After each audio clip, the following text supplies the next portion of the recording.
Did you know that children's games laid the foundation for modern improvisational American comedy? Welcome to Theater History Thursdays. Today's topic is Spolin improvisation. If you haven't seen our video from last week about improvisational theater more broadly, be sure to check that out. Spolin improvisation was created by Viola Spolin. Her techniques were groundbreaking because they focused on using games to train performers. Her teachings became the theater games that most actors now use to unlock their creativity in training and in performance. Viola Spolin began her career as a settlement worker and trained at the Group Work School, which served working class and immigrant children. She studied with Neva Boyd, a prominent sociologist in the early 20th century who worked at Chicago's Hull House. While training, Spolin was influenced by the study of group dynamics, and she explored how the structure of games could affect behavior. Spolin served as the drama supervisor for the Works Progress Administration's recreational project and hoped to create theater training that could transcend class and cultural barriers.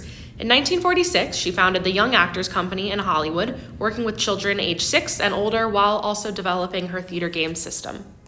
In 1955, she went back to Chicago to work with the Compass Players, which was founded by her son, Paul Sills, and David Shepard. Many say that improv comedy, as we now know it, began that summer.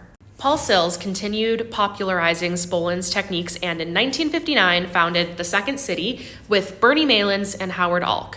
Spolin continued to work with Sills and the company, and Second City became one of the most influential comedy institutions. It began the careers of many actors, writers, comedians, and directors like John Candy and Bill Murray, Steve Carell and Stephen Colbert, Tina Fey, Rachel Dratch, Keegan-Michael Key, and many, many more. The Second City also began a training center which used Spolin's philosophies and her teachings at the core. In 1963, Spolin's first book, Improvisation for the Theater, was published and has become a seminal training text that includes hundreds of different games and exercises. Spolin believed that everybody had the capacity to act and improvise.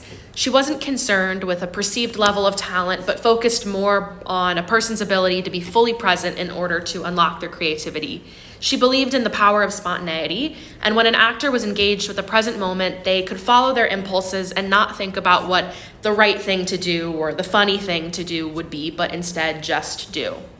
This concept of doing and understanding character behavior has become the hallmark of most training systems for actors in the US. In NPTC's Actor Apprentice program, we always focused on using active language and helping performers shape their performances.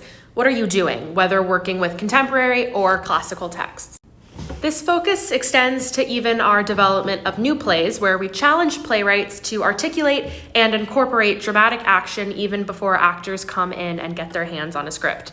This approach has led to the successful creation of almost 150 scripts in NPTC's 33-year history. That's all for Spolin improvisation. Be sure to tune in next Thursday for more theater history with new perspectives.